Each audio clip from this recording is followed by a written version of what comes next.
Hey guys, welcome to another video. Today we will be talking about K-pop songs that aged like milk and why I think that. If you want more content like this, please subscribe, it would help me a lot. First up is But I Like You by Boy Next Door. Now don't bet me wrong, I loved Boy Next Door's debut. The issue is, But I Like You is very forgettable. Most people only talked about it for a day before Serenade and One and Only came and stole the thunder. The song has a bouncy and joyful feel to it and was shown to separate Boy Next Door from other hype boy groups. The song just didn't catch the attention of viewers for long. I think if hype wanted Boy Next Door to have every song on their debut album to have more success, give the songs more of a Y2K theme than what the song already has. The song is very short too and was underproduced compared to One and Only or Serenade. Up next is Vivas. Vivas had lots of potential, having 3 members of G-Friend in their group. The issue is the producers failed to give the viewers enough. Bop Bop was probably one of the most underwhelming debuts of 2022 I ever watched. I barely hear anyone talk about Vivas since Queendom 2 ended. Love Aid was talked about less than Bop Bop and no one really cared about the release. The song lacked the build-up from the pre-chorus to the chorus. Pull Up was a great song, but it was overshadowed by better and overall fuller releases. If Blue Planet wants to see Vivas become successful, they need to stop giving the fans underwhelming songs or Vivas will become a group lower than Nugu. Now we have Treasure. Treasure has an interesting case. They don't release underwhelming songs and lots of their songs are good, like Dairy. The issue with Treasure is that they took almost a whole year off of making music during 2021. Blackpink was the only YG group that wasn't affected by the YG hiatus in 2021. Treasure lost tons of fans and popularity due to the inactivity, and as the pandemic started to end and groups like ENHYPEN began to rise, Treasure began to fall. There isn't really a way for Treasure to solve this issue. Baby Monster is coming in hot and will only push Treasure further back in the mind of YG. Next up we have Twice Set Me Free era. This whole era of Twice is forgettable. Set Me Free was a great release, but it didn't have the momentum needed to gain success. The feels gave an upbeat vibe while still showcasing vocals, rap, and dance. Set Me Free seemed to fall more on showcasing vocals, rap, and dance than actually being a rememberable song, which this definitely damaged out for Twice. Twice has still managed to fill arenas, but compared to the success they had after the feels, Twice has slowly fallen and has slowed down. JYP needs to put more effort in the actual production quality itself than just the showcasing the artist's talent. Now we have Tempest. As much as I love Tempest, the group doesn't have enough momentum behind them to make rememberable releases. Some of it might be blamed on the concept change, or the fact that Everglow hasn't had any releases other since Pirate. Either way, Tempest isn't growing as they used to be. They still deserved all awards I gave them in the IVM Awards. They haven't been able to gain more fans like they did with Bad News or Dragon. If Tempest wants to stay at the top of the Nugu group list, they need to make a comeback strong enough to bring many fans to their fandom. Up next we have the recent Promise 9 releases. The issue with Promise 9 is HYBE hasn't put enough effort in them. Most people don't even consider them a girl group under HYBE.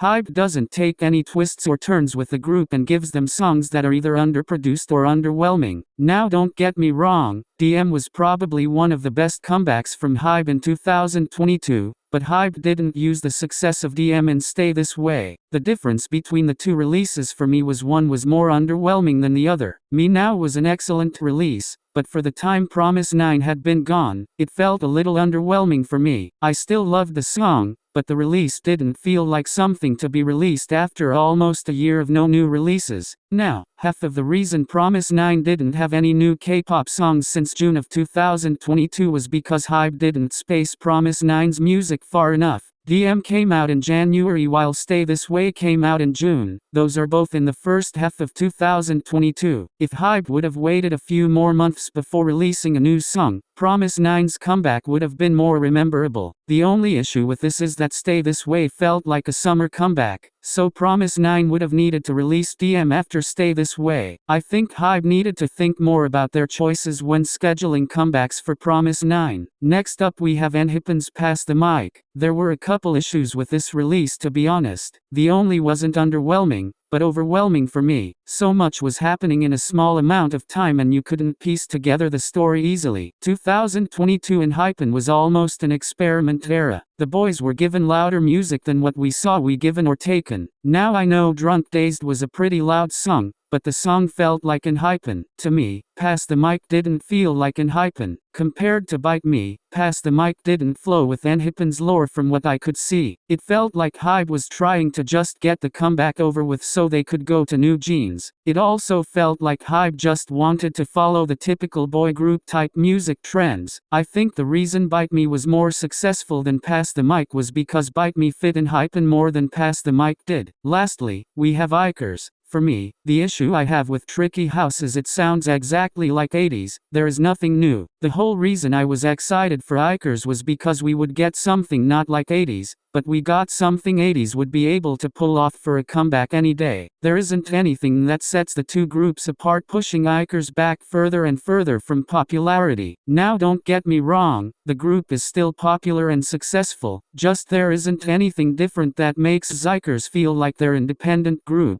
I think KQZ needs to give Ikers a different sound than 80s so more people see Ikers for what they really are. That's all for today. Thank you all for watching. Tell me in the comments below your opinions on the topic and the songs. I will be coming back with another video soon. Please subscribe and like the video. See you all later. Ivan All signing off.